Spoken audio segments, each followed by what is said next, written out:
I took what hurt me and I built with it. Every broken thing became a tool I could lift. Every year of pressure shaped the edges of this man. I took what hurt me and I built with it. That was the plan. I took what hurt me and I turned it into stone. Every wound became a wall that I could finally own. No wasted pain, no loss that didn't leave behind a grain. I took what hurt me and I built with it again and again. The most expensive lessons are the ones the body learns, not the mind, because the mind can be told a thing and receive the information in a form that is portable and transferable and can be shared with others across distance and time. But the body has to be present for its learning and has to receive the lesson in the form of the actual experience of the thing being learned, and cannot be given the lesson secondhand in any form that produces the same quality of knowing. And so every hard year I have lived has produced in the body a knowledge that no easier year could have given me. And this knowledge is not pleasant to have acquired and was not sought voluntarily, but having been acquired, it is the most reliable thing I own, because it was paid for in the only currency the body accepts, which is the direct and unmediated experience of the thing itself. And the man who was paid in that currency for his understanding of what he is capable of is something that cannot be taken from him by any subsequent change in circumstance. Nothing I was given taught me half of what the taking taught me when the taking came. Nothing given freely produced the density that came from what arrived without my name on the invitation and without my consent, and had to be received and processed and transformed into something I could use, because the alternative was to be permanently deformed. I took what hurt me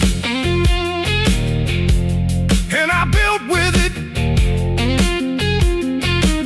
turned every cold season into the warmest kind of grit. Every scar became a measurement of how far I'd come. I took what hurt me and I built with it. I'm not done.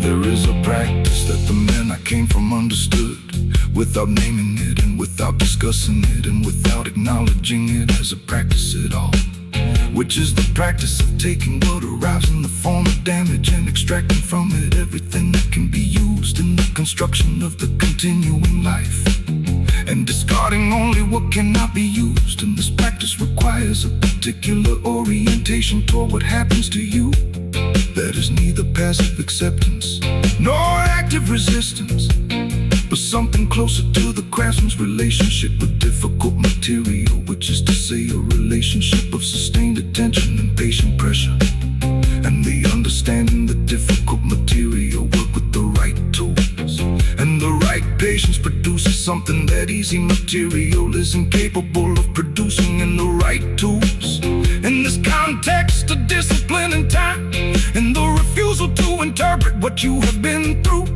is evidence of what you deserve, rather than as material you have been given to work with.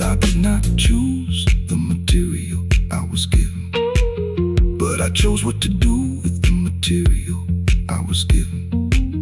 I did not choose the years that tried to break me, but I chose how to use them once I had lived them. And the using is the whole thing. The using is the entire practice that produces the man who arrives at the later years, having built something out of everything that happened to him. I took what hurt me, and I built with it. Every painful year, another stone, another gift of density and structure that the easy years came by. I took what hurt me, and I built until I died. The man I am tonight is not available through any easier road than the one I walk, because the road is not incidental to the man, it is constitutive of the man. It is the process through which the man was made. And every shortcut I did not take, and every hard year I did not escape, and every morning I showed up when the body wanted to stay down was present in this man. The way that every year of heat and pressure is present in the material that has been changed by the heat and the pressure into something it was not before the heat and the pressure, and could not have become without them. And I sit here knowing this not as a consolation, but as a fact about the mechanics of how I was built, and who built me, which was no one and everyone, and the years themselves working on the material of the man I started, as until what remained was this.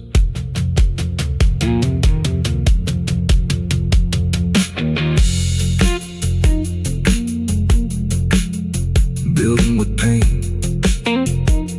is not a metaphor. It is a literal description of the process by which certain men become what they become, which is men who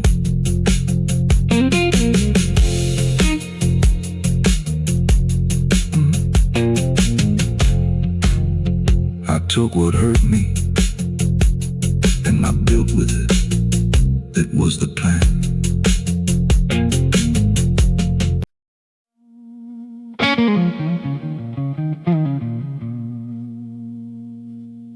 I heard her every day,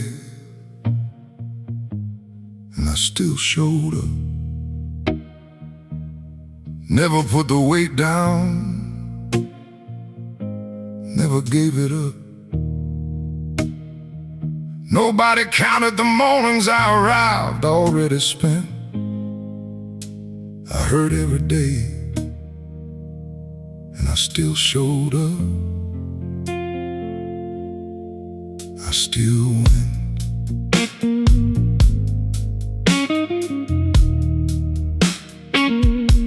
I heard every day, and I still went to work. Still fixed the things around me, still held back the hurt. No applause for any of it, no one keeping score. I heard every day, and I still showed up for more. There is a category of strength that the world does not have adequate language for, because the world's language for strength is built around the dramatic moment. The moment of decision, the moment of visible sacrifice, the moment that can be photographed and understood in a single frame. But the strength I am describing lies in the repetition and the non-dramatic morning after morning after morning of choosing to be functional and present and useful in the face of a pain that is not dramatic enough to excuse you from the requirements of the day, and not light enough to be ignorable, and which therefore must be absorbed into the operation of the man, the way a structure absorbs load, not by being unaffected, but by being built to distribute the weight across the whole frame, so that no single point collapses under what would be catastrophic if it arrived at one point, but becomes manageable when it is distributed across the whole architecture of the discipline that the man has been building across the years. And every morning I got up with something still unresolved inside my chest, something that had not been healed by sleep and had not passed the test of the night, which is supposed to make the next day lighter than the last. Every morning I got up and moved regardless, and the moving was the task. I hurt every day, and I still showed up. Poured everything I had into an ordinary cup of a life that didn't pause to ask if I was fine. I hurt every day,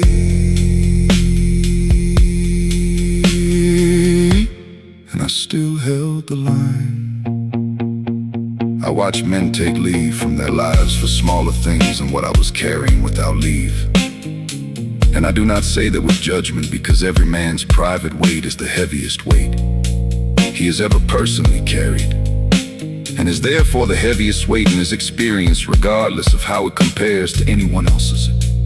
And I watched them, and I understood the impulse, and there were days I felt the pull toward the leave myself, toward the permission to stop performing the fine and to simply be the not fine in the way that the not fine actually feels, which is not dramatic but is persistent and grinding and requires a quality of management that is itself exhausting on top of the thing being managed. But I did not take the leave, not because I was stronger than the men who did, but because I had people who needed the version of me that showed up, and the showing up was the only form of love available to me in those years. And so I chose it every morning, the way a man chooses the only door in the room. Not because the hurting stopped, it did not stop. It is still present as I speak. Not because the mornings got easier, some mornings were the hardest of the week, but because the choice to show up regardless became the thing I am. The choosing is the discipline, and the discipline is the man. I hurt every day, and I still showed up, still fed the people counting on me, still filled the cup of what the day demanded, regardless of the cost. I hurt every day, and I never let it show what I had lost. I'm sitting here tonight inside a body that has absorbed more than it was designed to absorb, according to any reasonable accounting of what a man should have to carry in one life.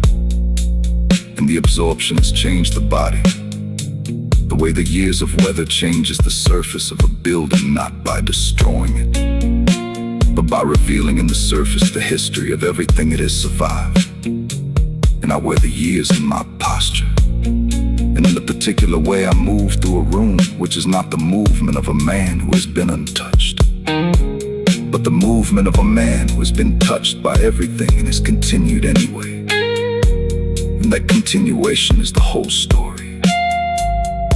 And it is not a story of triumph in the way triumph is usually described, but it is a story of the daily refusal to be finished by what is happening, and the daily choice to be useful to the people who depend on the man inside this body to keep arriving, regardless. The pain was never the enemy, it was the teacher, and the discipline was never the absence of pain. Never put the weight down, never gave it up. Nobody counted the mornings I arrived already spent. I heard every day, and I still showed up. I still went. I heard every day, and I still went to work. Still fixed the things around me, still held back the hurt. No applause for any other, no one keeping score.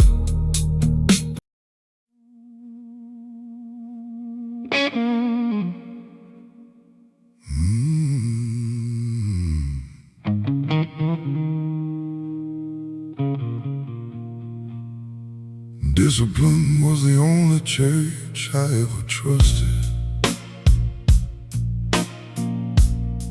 The only altar that was never cracked or rusted. The only practice that returned exactly what I gave. Discipline was the only church. From the cradle to the grave.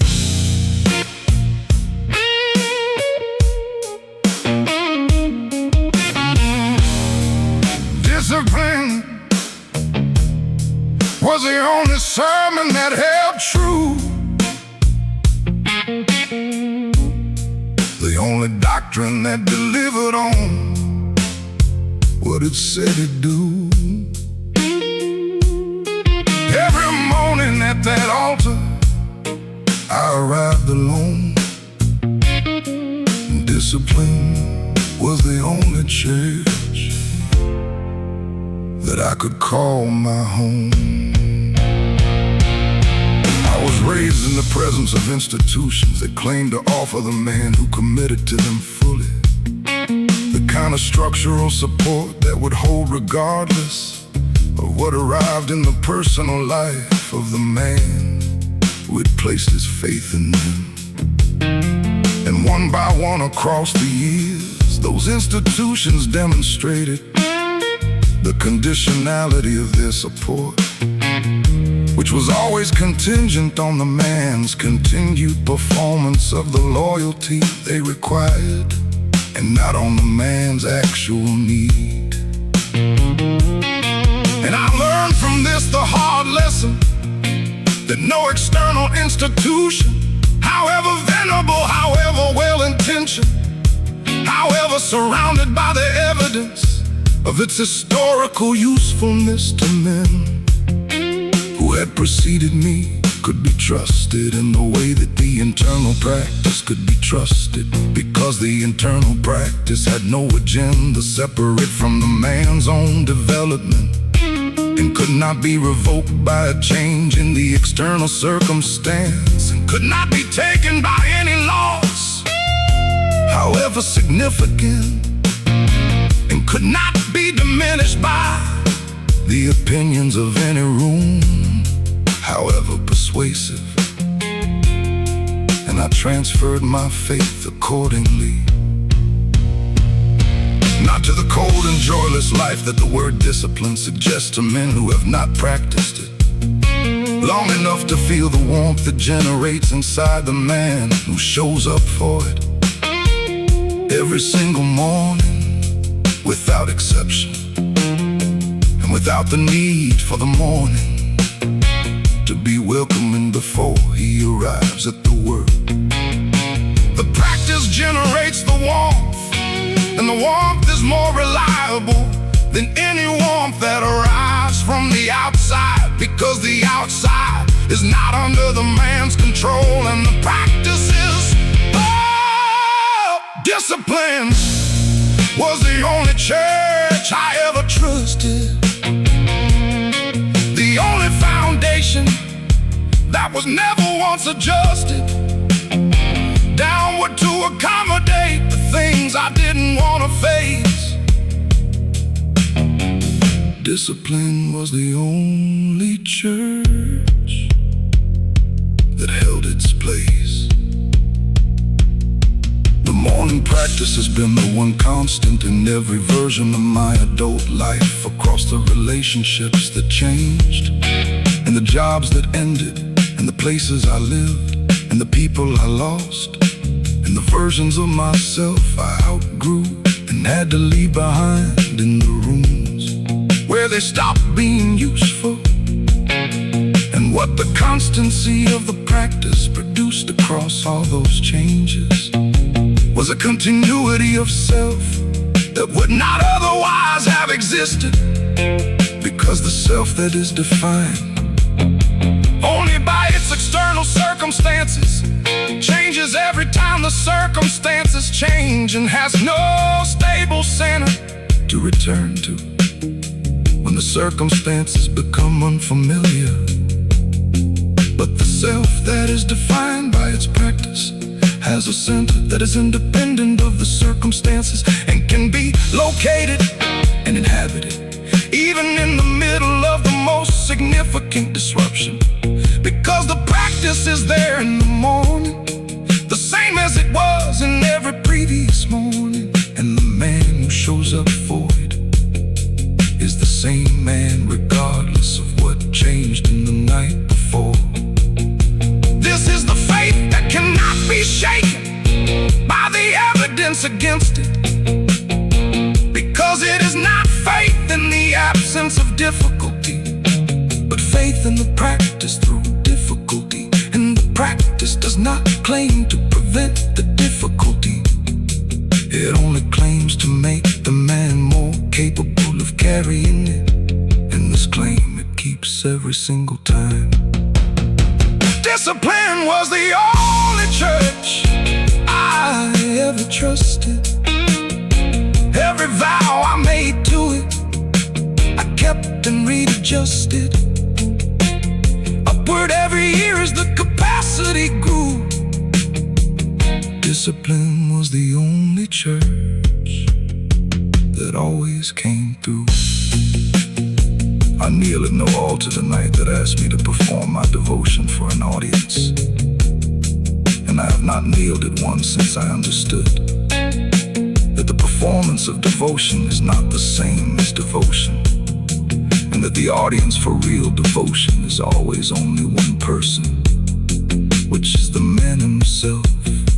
And the practice I maintain every morning is the purest form of that private devotion, which is to say a man making good on his word to himself in the room when no one is watching, and nothing depends on the watching, and the only validation available is the internal validation of having kept a commitment when keeping was the harder choice. And this validation is more sustaining than any external validation I've ever received, because it compounds in the way that I could call my home. I was raised in the presence of institutions that claim to offer the man who committed to them fully the kind of structural support that would hold.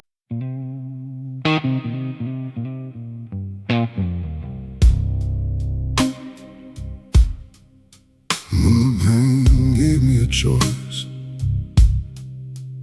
I chose hard, not the easy exit, not the comfortable yard, not the version of myself that fit inside the frame. When the pain gave me a choice, I chose hard, I chose flame. When the pain gave me a choice, I chose the road that nobody had pre-cleared and nobody had showed, that required everything I had and then a little more. gave me a choice, I walked through the hard door. Pain is not only damage, it is also information, and one of the pieces of information it reliably delivers to the man who is present enough to receive it is the information about who he is under the conditions that reveal character, which are always the conditions where the choice is real, where both options are available and the easier option is genuinely available and not a fantasy. And the choosing of the harder option therefore costs something real. And the man who consistently chooses the harder option when the easier option is genuinely available is building something in himself that the man who consistently chooses the easier option cannot build. And that thing is the knowledge born from repeated evidence that he can be trusted to choose the harder thing when it matters. And that knowledge is the most important knowledge a man can have about himself, because it is the knowledge that allows him to take on the larger commitments and the heavier responsibilities with the confidence that the man inside will not fold when the folding would be easiest. Every time the pain arrived and offered me the easier version of the life I was living, I took a moment to understand what the easier version would cost me in the longer accounting.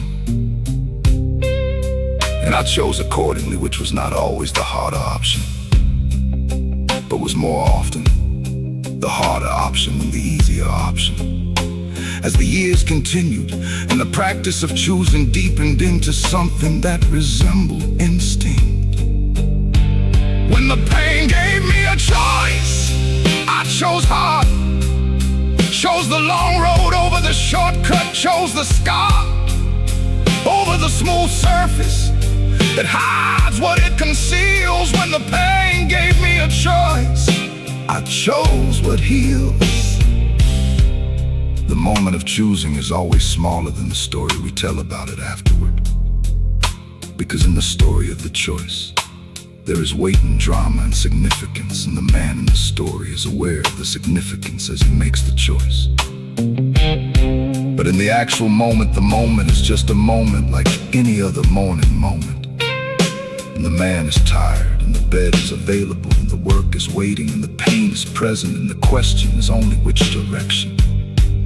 The man moves, and the man who moves toward the work and away from the bed and into the pain rather than away from it is not always aware that he is building something in that moment. He is usually just aware that this is what he does, and that the doing of it is the identity. And the identity requires the doing, and the doing requires the continuing. And the continuing is the whole discipline distilled into the single act of moving in the right direction when the wrong direction is available and warm, and not without its own kind of logic. I have made the choice so many times, it no longer feels like a choice. It feels like the only available action for a man who is what I am, which is a man for whom the choosing of the hard thing became so fundamental to the identity that the choosing of the easy thing in its place would require a more significant act of will than the choosing of the hard thing ever required, because it would require the betrayal of the self that was built from all the previous choosings. When the pain gave me a choice, I chose the wait, not the relief, not the exit, not the open gate into the easier version that was always right there waiting. When the pain gave me a choice, I chose the making. Tonight I sit inside the accumulated consequence of every choice I made in the direction of the harder thing. And the consequence is not comfort in the conventional sense, but it is something that I would not trade for comfort. which is the particular and unassailable knowledge that the man I am is the man I chose to become through every small and unglamorous choosing across the years. And that this man is mine in a way that no gifted or granted version of the man could have been mine. Because the choosing is the ownership, and the ownership is complete and cannot be revoked by any subsequent change in the circumstances. Because the choosing happened and cannot unhappen, and what was built in the choosing is built permanently into the structure of the man, regardless of what arrives next.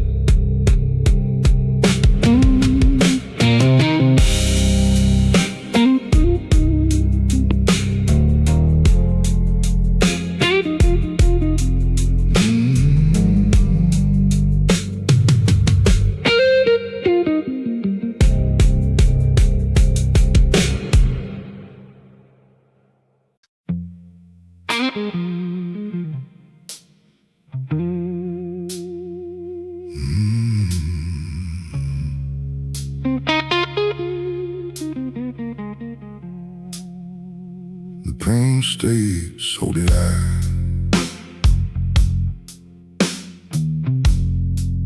Never asked it when it's leaving, never asked it why.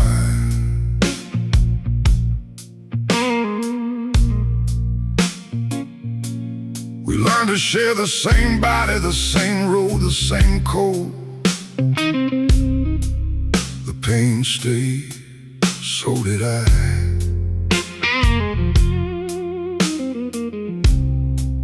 And we both got old. The pain stayed, so did I. Every morning that it showed up, I was standing right behind it, waiting for the day to start, waiting for the work. The pain stayed, so did I. And neither one of us broke first. There is a version of the strong man's story where the pain is defeated, where the discipline defeats it, and the man emerges on the other side of the hard years into a cleaner and less burdened version of his life. And I believed in that version for a long time, and organized my efforts around the achievement of it, and discovered in the achieving of significant discipline that the pain had not been defeated, but had been integrated, and that integration was not the defeat I had been working toward, but was something more honest and more durable than defeat. Would have been because a defeated pain leaves a space that something else fills, and the filling is not always better than the original occupant. Whereas an integrated pain becomes part of the load-bearing structure of the man, and cannot be removed without compromising the structure, which means a man who has integrated his pain rather than defeated it is actually stronger than the man who defeated his pain. Would have been because the structure includes the pain as a component. We reached an understanding in the years when I stopped fighting what I could not remove, stopped spending energy on the resistance, and started spending it on the forward move. The pain was gonna be present, and I was gonna be present, and the question was only what we built together in the years. We both inhabited the same man. The pain stayed, so did I. We walked every road together under the same sky. It taught me things that comfort never could have reached. The pain stayed, so did I. And neither one once retreated. My relationship with pain changed in the year I turned 34, in a way that I did not engineer deliberately, but that arrived through the exhaustion of the previous approach, which was to treat the pain as an opponent to be defeated, and to measure my progress by how little I was affected by it, and to interpret being affected as a failure of the discipline, rather than as evidence that I was still in contact with the full reality of what I was carrying. And the exhaustion of that approach produced a different approach, which was to stop treating the contact as failure, and to start treating the contact as information, and to use the information in the way that a craftsman uses the resistance of difficult material, which is to say as guidance about where to apply pressure, and in what direction, and with what tools. And this produced in the years following a relationship with the pain that was not comfortable, but was functional in a way the adversarial relationship had never been. Comfort and pain are not opposites in the life of a man who has decided to carry what he carries. They are both present and both real, and both informative and both available as material. The man who can hold both simultaneously without being destroyed by the tension between them has developed the most important capacity available to a human being. The pain stayed, so did I. Pain stayed, so did I. Learn to move with rather than deny. Learned its schedule and its texture and its weight. The pain stayed, so did I. Neither one of us too late. Tonight the pain is present. The weight is always present, which is to say not loudly, not dramatically, not in a way that announces itself to the room, but as a background fact about the physical and emotional reality of this body that has been through what this body has been through. And I sit with it the way I have learned to sit with it, which is without resistance and without surrender, in the particular middle ground that only becomes available to a man who has stopped treating the pain as an emergency and started treating it as a companion, neither welcome nor expelled, but acknowledged and integrated into the daily operation of the man who contains it.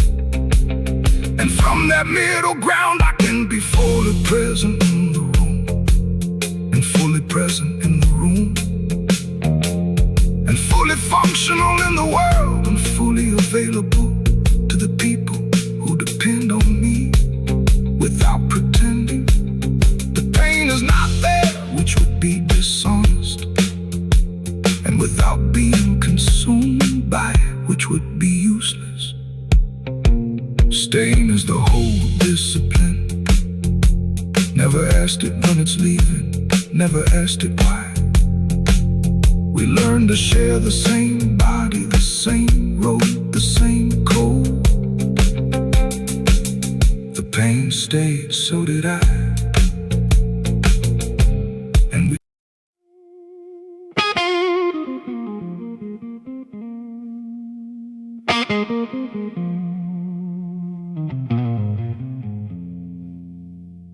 pain didn't break me, it gave me my structure.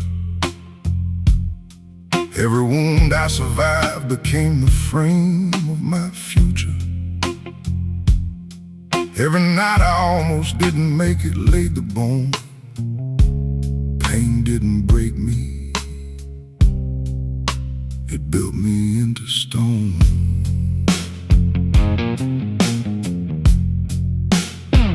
Pain didn't break me, it gave me my shape. Every loss I absorbed pain, the thing I can't escape, the thing that holds me upright when the easy versions fall. Pain didn't break me, it built the strongest wall.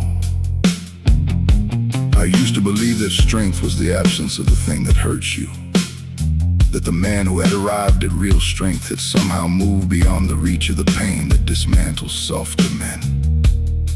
And I spent years operating under that misunderstanding and measuring myself against an ideal that was not actually strength, but was numbness dressed in the clothing of strength. And the difference between the two only became clear to me in the year that everything arrived at once. And I had to choose between the performance of being unaffected and the actual work of being affected and still functional, still present, still able to move through the day with the full weight of what I was carrying acknowledged and contained and directed into something useful. And I chose the second option, not heroically, not with a speech, but simply because the first option was not working and had never worked. And the second option was the only honest one available to a man who intended to still be standing at the end of it. Every scar I carry is low, bearing in the structure of the man I am today. Every night I held the line when folding was the easier and cheaper way. Built a frame from what was trying to dismantle me across the years. Built the whole foundation out of discipline and not from disappearing fears. Pain didn't break me, it gave me my structure. Every wound I carried gave my future its texture. Every morning I got up when staying down was free. Pain didn't break me, it built the man you see. The year my father got sick, I was already carrying things I hadn't named yet. And the addition of that particular weight to the existing weight produced a pressure that I had no framework for, and no preparation for, and no community around, because the men in my life were also carrying and also silent, and also moving through their days with the same management strategy, which was to keep moving and to not examine the weight in any way that would make it heavier by the examining. And I adopted the same strategy not because it was wise, but because it was the only strategy available in the tradition I came from. And what I discovered in the adopting of it was that the strategy produced something in the man who practiced it long enough that was not the absence of the pain, but was the integration of the pain into the functioning of the man, until the pain and the functioning were the same thing, and the discipline that had held the line and the carrying became structural. In a way I could not have designed intentionally. It was designed by the pressure itself over the years of the carrying. This is what they don't tell you about the men who carry everything without a word. That the carrying itself is the construction, and the silence is the method, not the wound.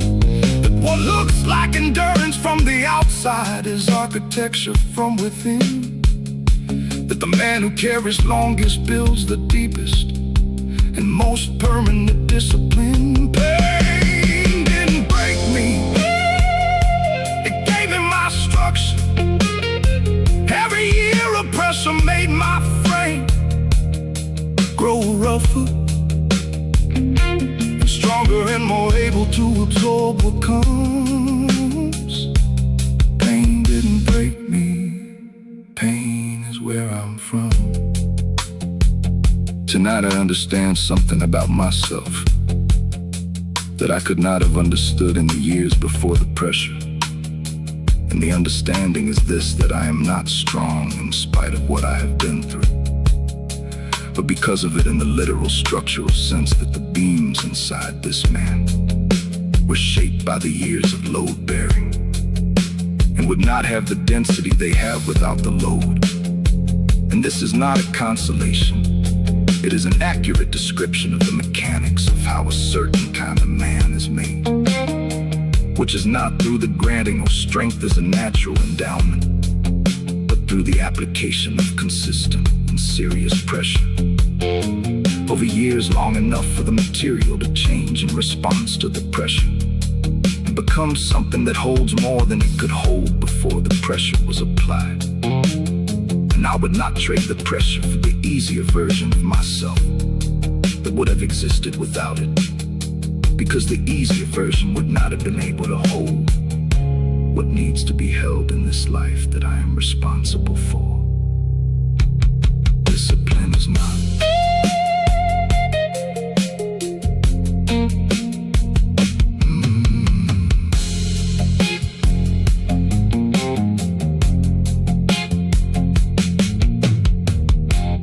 Discipline is not.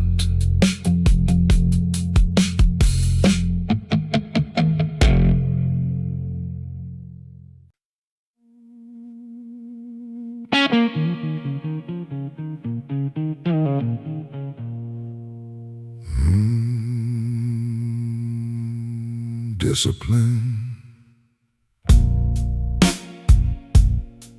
is the only love I never lost, the only thing that stayed regardless of the cost. People leave and seasons change and everything goes cold. Discipline is the only love I never lost, never sold.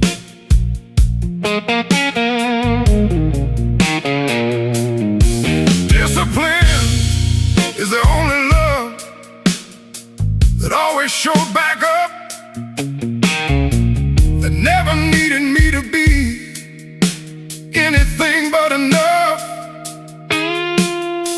to do the next correct thing, regardless of the night. Discipline is the only love I never lost, my only light.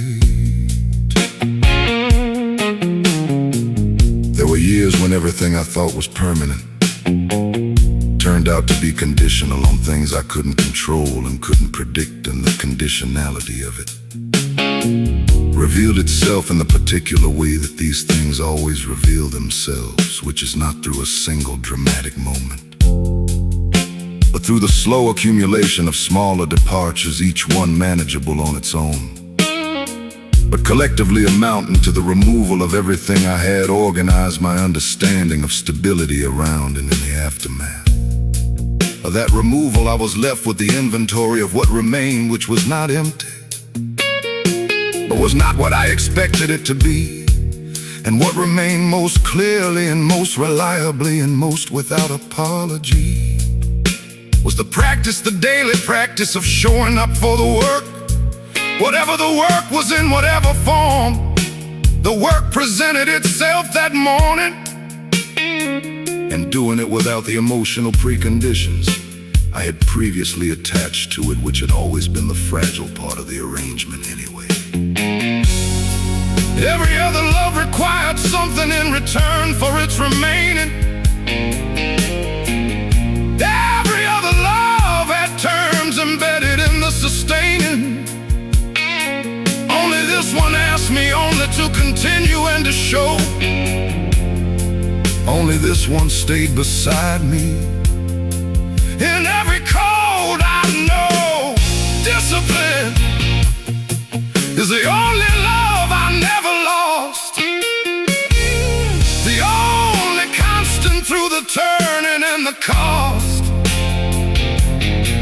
Every season stripped away the things I thought were mine. Discipline is the only love that held the line.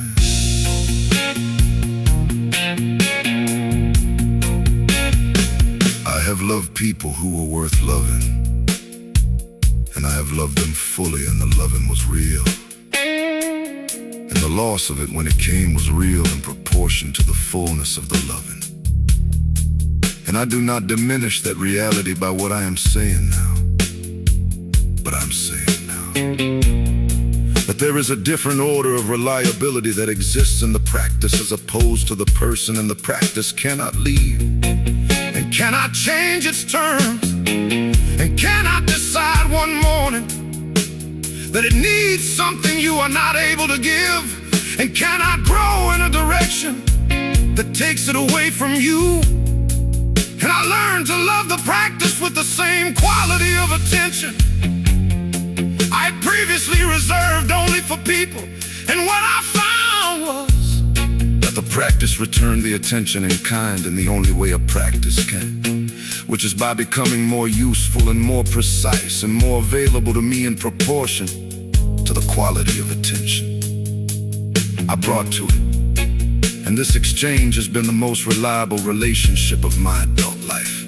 Not cold, not loveless, not the man who gave up on connection, just the man who found the one thing that survives every correction, that the world applies to everything you thought you had for certain. Discipline behind the dark and discipline behind the curtain. Oh, discipline is the only love I never lost, the only fire that burns without a cost, that empties me and fills me in the same continuous motion. Discipline is the only love, my only ocean. I sit inside the practice every morning before the world has opinions about how I should be spending the hours. And there is a quality to those hours that nothing else in the day replicates, a quality of being exactly where I am supposed to be. Doing exactly what I said I would do for exactly the reasons I decided on in the clearer moments when the noise was lower and the truth was easier to access. And I understand that this sounds like austerity to someone who has not discovered the particular warmth that discipline generates. In the man who practices it long enough to feel the compounding of the years and the accumulation of the mornings, and the particular pride that is available only to the man who kept his word to himself across the long seasons, when keeping it was the hardest thing he did all day. I have given a great deal to the work of becoming this man, and I would give it all again, because what I received in return was not comfort, and was not recognition, and was not the warmth of being understood by the room, but was something more durable than all of those things combined, which was the knowledge that I can be trusted by myself to do what I said I would do, and that the man inside the chest agrees with the man the world encounters, and there is no gap between them worth apologizing for.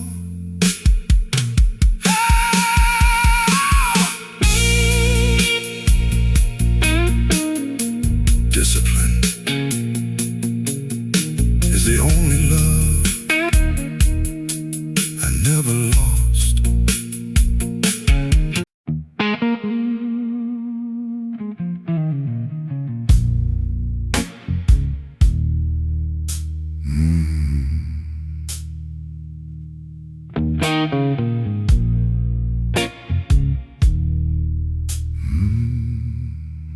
I only speak when the silence isn't enough,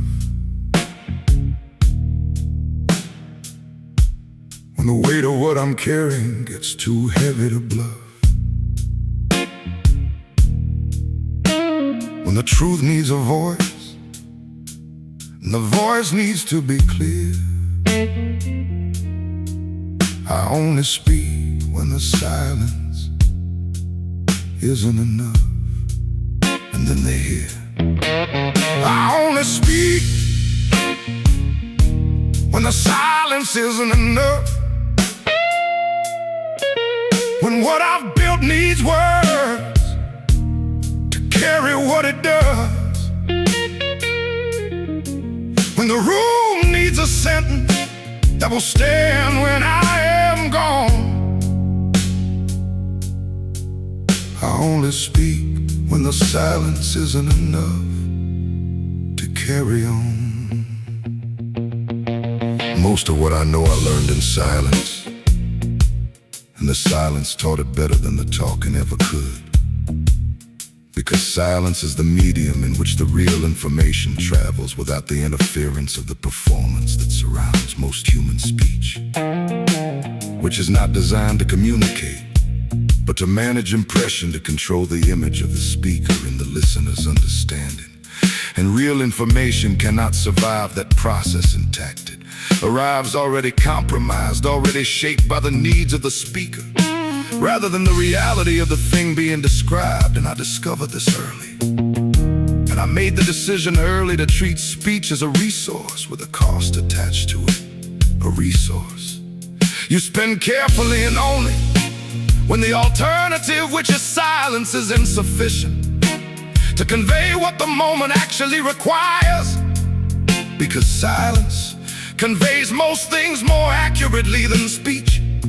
For men who have learned to listen to it, and who have learned to sit inside it, without the panic that sends most people rushing to fill it with words that accomplish nothing except the prevention of the silence, which is the only thing that would have actually helped. Every word I've spoken in the last 10 years was chosen with the care of a man who knows the weight of the wrong word at the wrong moment in the wrong room. Every silence I've held was not absence, but architecture building something that the words would only have disturbed. I only speak when the silence isn't enough, when the truth has to have a body, and the body has to be tough, enough to hold the weight of what it carries when it lands. I only speak when the silence isn't enough, and then it stands. There is a man in every room who speaks too much, and the room forgives it because it is familiar, and familiar things become invisible with repetition.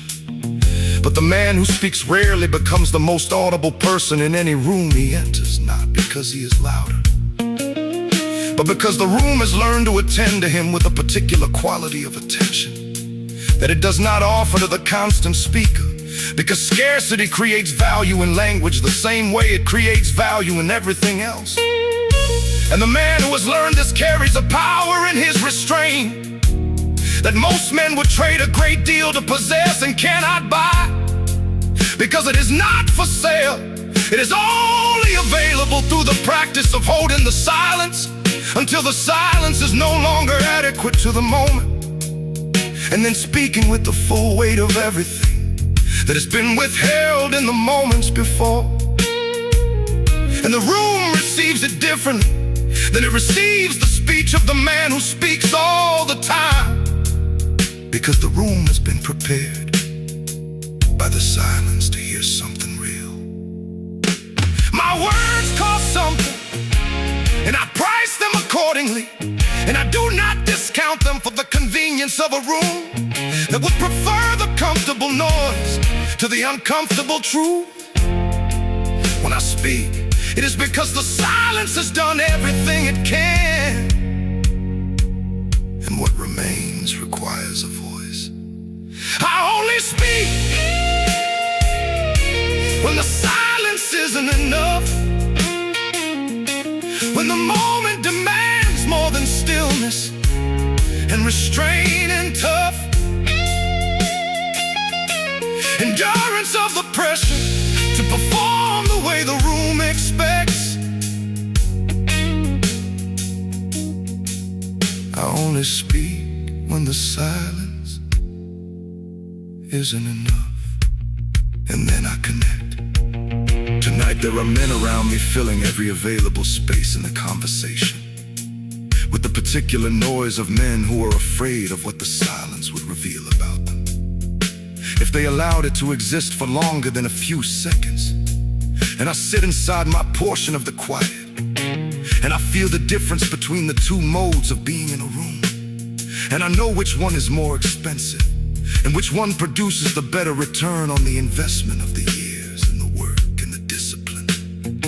And the understanding that the man who speaks from the surplus of what he has withheld speaks with a density that the constant speaker can never achieve, because the constant speaker has spent everything as it arrived, and there's nothing in reserve, while the quiet man has been saving, and the savings have been compounding across the years of his silence. And when he finally speaks, the room hears not just the sentence, but everything that was held back in the service of it.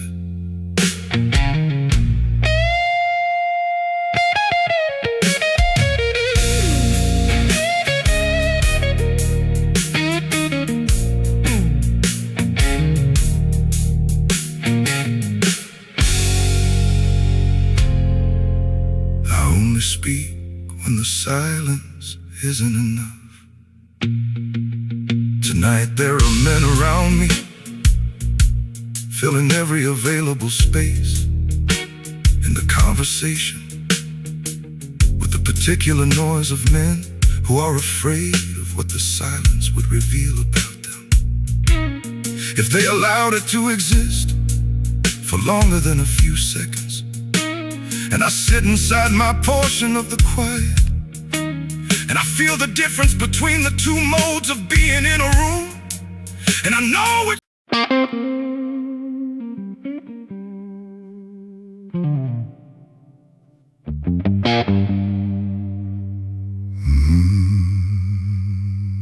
The man who never asked to be saved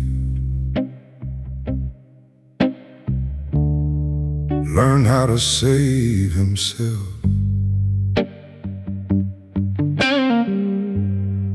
Took everything the world threw down and put it on the shelf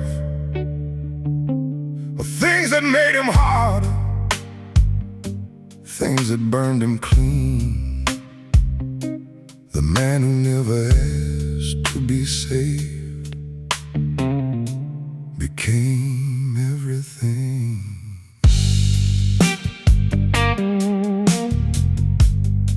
The man who never asked to be saved never needed the rope. He found the bottom of the worst of it and still found a way to cope. Not cope like running, not cope like forgetting what it means. The man who never asked to be saved built something in between. There is a type of man the world produces in the margins of the comfortable and easy, that the comfortable and easy never quite account for in their understanding of what strength looks like from the outside. Because from the outside it looks like nothing. It looks like a man who is simply fine, who is simply managing, who is simply showing up without the drama that the world has come to associate with depth of feeling or significance of experience. But underneath the simply fine, there are years of infrastructure that nobody built for him, that he had to lay himself in the cold and without instruction, in the particular silence of a person who understands that no one is coming, and that the only honest response to that understanding is to become the person who was supposed to come and arrive for yourself with everything you needed, and build from there without resentment and without the bitterness that would be understandable, but would also be the thing that finishes you if you let it take root in the years when the soil is most available. never put his hand out to the room for what he needed from it. He learned the room would take before it gave, and built around and from it. Built something independent of the kindness of the crowd, something only his, something standing, something proud. The man who never asked to be saved learned how to save himself. Took everything the darkness gave and turned it into wealth. Not money, not the easy kind, but something that remains. The man who never asked to be saved learned how to use the rain. I know this man because I am this man, and I have been this man. In every version of myself that had to face the thing without the backup, and the safety net, and the person who was supposed to be there, and the agreement that I thought we had, but that existed only in my version of the story, and not in the actual world where people leave and circumstances change. And the plan that seems solid in the making turns to water in the middle of the night when you most need it to hold its shape. And you are left with the revised version of the situation, which is just you and what you have inside you.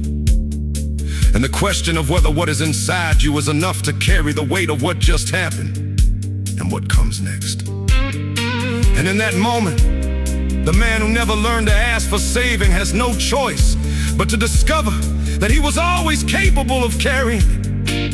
He just never had to find out until the moment when there was no other option. And the discovery is not triumphant, it is just quiet and practical. And it changes everything about what you believe you are capable of going forward forever. That's the knowledge that no comfortable year can give a man.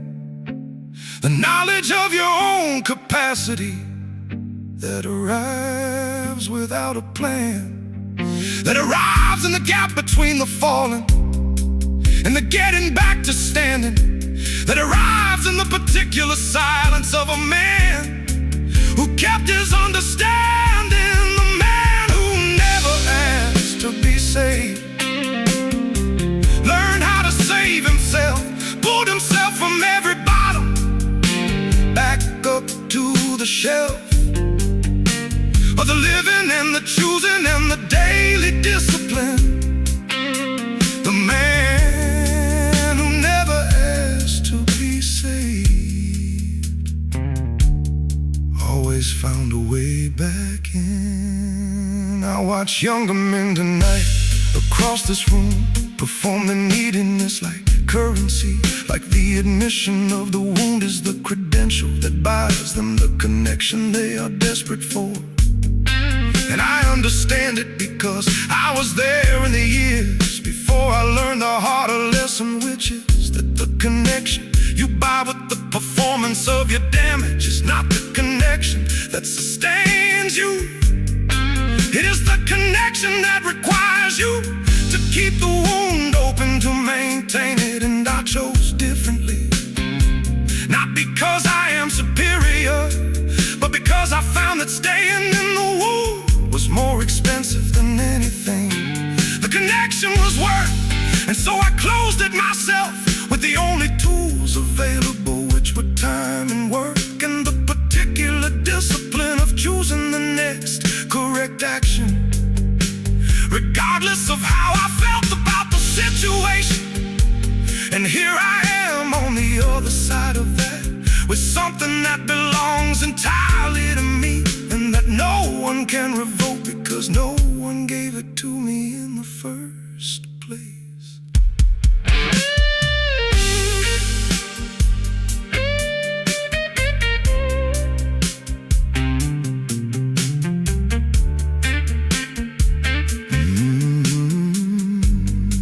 The man who never asked to be saved, the man who never asked to be saved, the man who never asked to be saved learned how to save himself. Took everything the world threw down and put it on the shelf.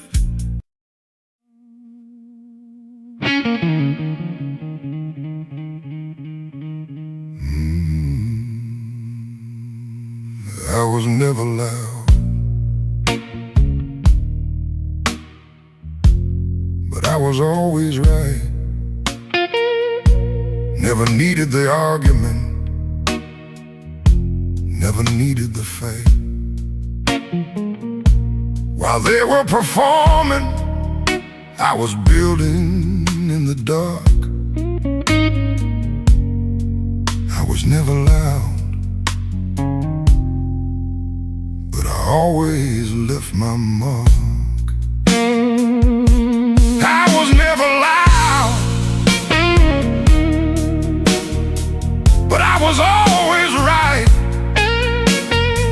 Every patient move I made became the clearest light. No announcements, no performance, no applause to chase the night. I was never loud, but I was always right. There is a particular satisfaction that arrives without a sound when the work is finished. And the room that doubted is gone quiet, and the thing you built without permission is still standing in the morning light. Unmoved by everything that tried to diminish it. While you were working in the years, nobody counted, and nobody cared to mention in the conversations that excluded you before the proof arrived to change the subject permanently and without apology. The way that truth has always worked for men who understood that time is on the side of the man who shows up quietly and does the work precisely and refuses to confuse the volume of a claim with the validity of it, because validity is structural, not vocal, and the structure always outlasts the noise. They spoke louder than me in every early room I entered cold. They had the confidence that comes before the story has been told. Before the work is done, before the years have had their say, I just kept my mouth and kept my hands and kept on building anyway. I was never loud, but I was always right. Never needed the argument, never needed the fight. While they were performing, I was building in the dark. I was never loud, but I always left my mark. My father never raised his voice inside a single meeting. In the 30 years he worked the same position, in the same building with the same men who underestimated what he carried in his chest. Every morning, when he buttoned up and walked inside without the need to be acknowledged or to be the center of the room, he only needed to be useful and to be precise and to be present for the duration of whatever had to be done.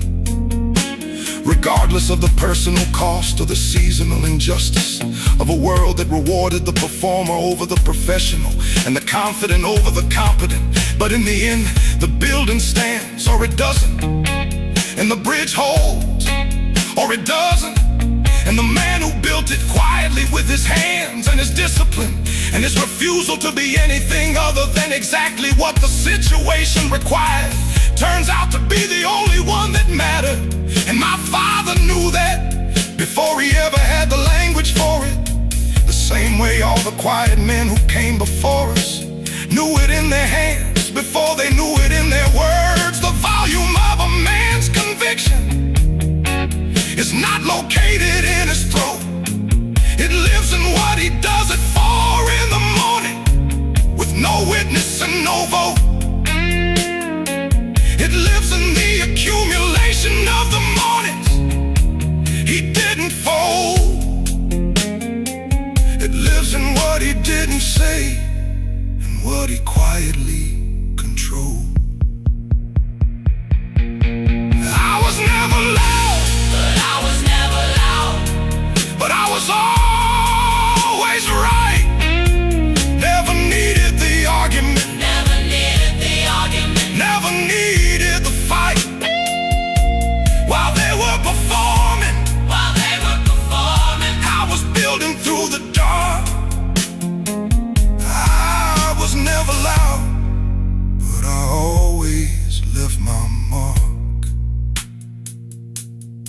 night I sit inside a room I earned through every quiet year before tonight.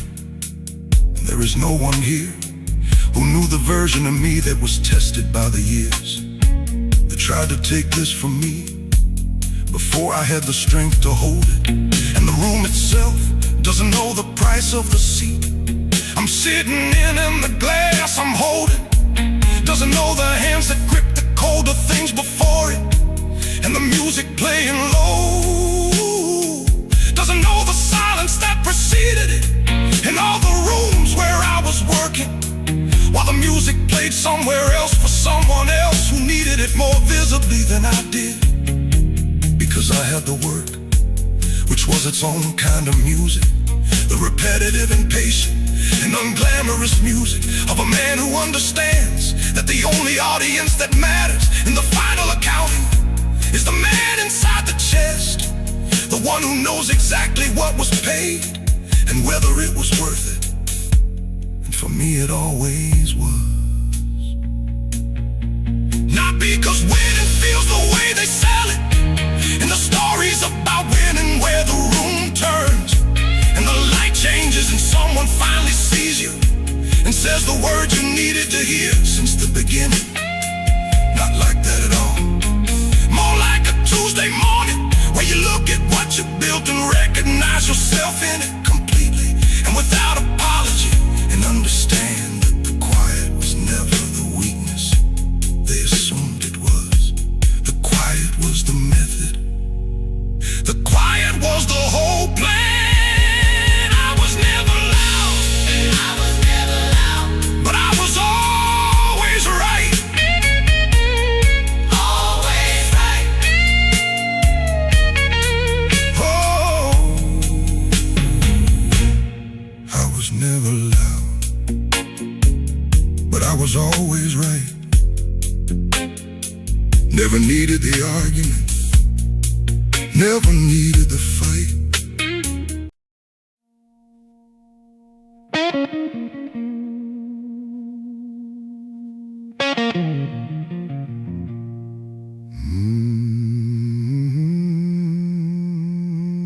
Men who build in silence,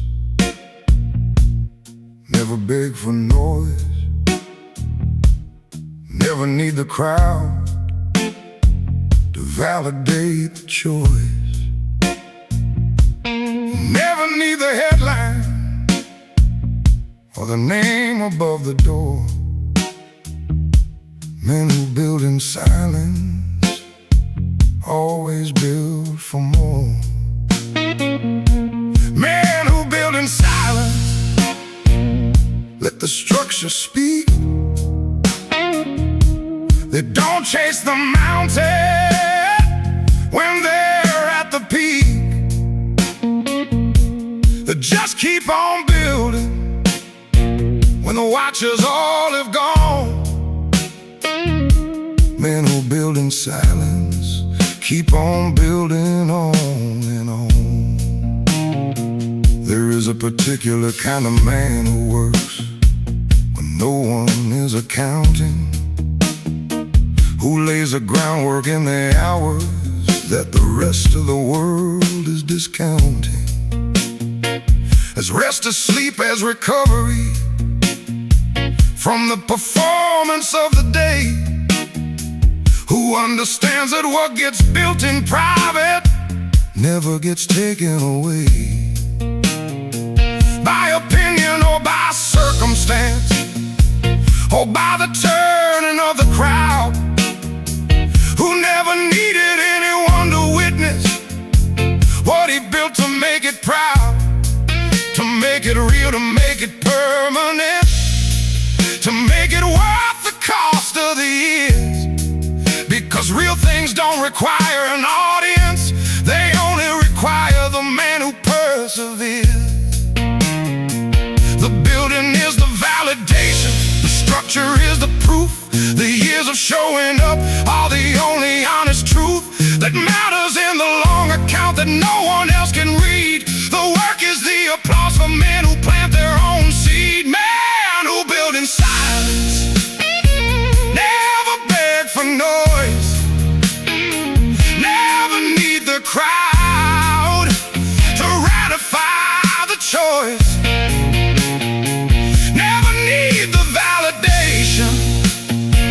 or the name above the door. Men who build in silence always build for more. My great uncle built a business from a truck and $30 in a town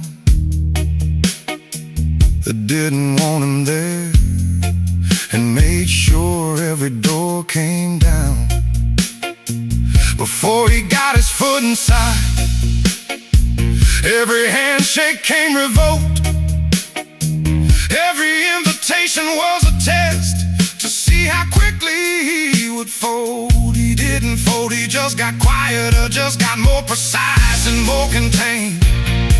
Just got up the next morning with the same plan, slightly rearranged to account for every obstacle, to root around every wall, to build the thing he said he'd build without announcing it at all.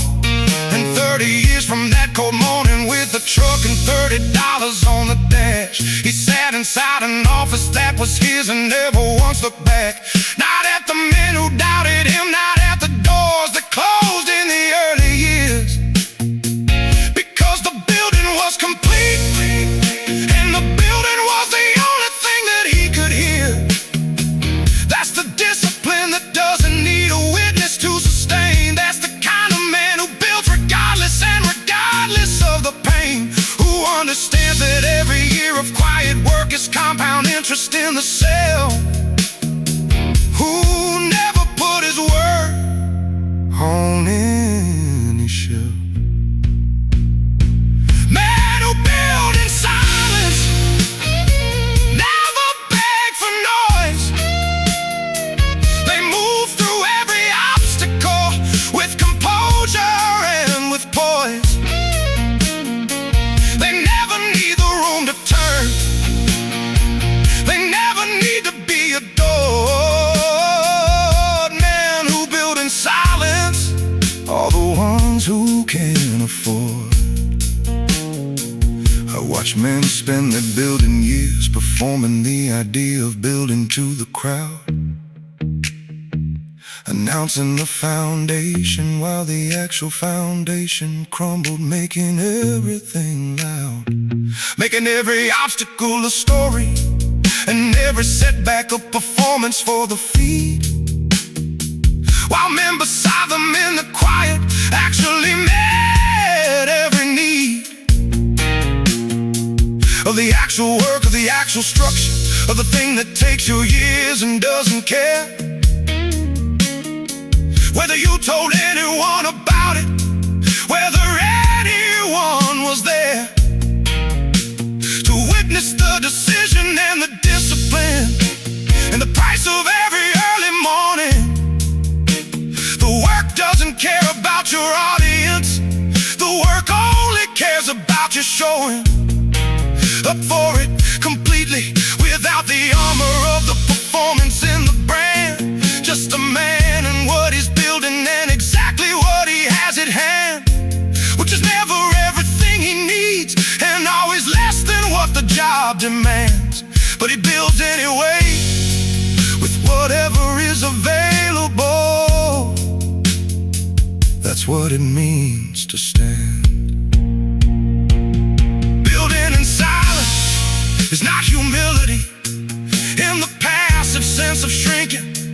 It's the confidence that what you're making doesn't need anyone else's thinking to confirm its value or its purpose or its right to occupy the space. It's the sovereign man inside his work who doesn't need to justify his place. It's the understanding that the loudest men in any room are usually the most afraid, that the noise is the distraction from the fact that nothing lasting has been made, that the man who speaks the least about his work is usually the man whose work is speaking, and the man who needs the audience the most is usually the man most worth leaving.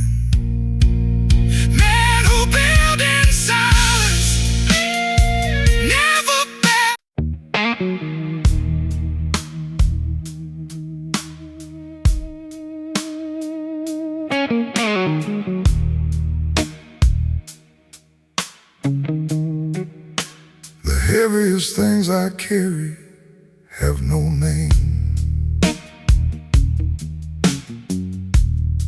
No diagnosis, no address, no one to blame.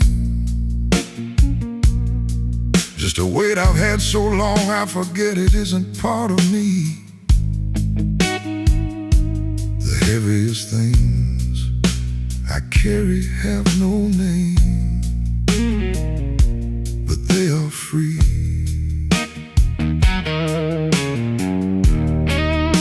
The heaviest things I carry have no word,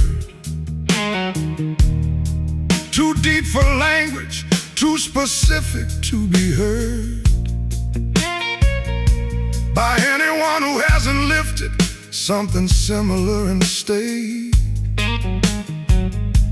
The heaviest things I carry have no name, and I'm not afraid.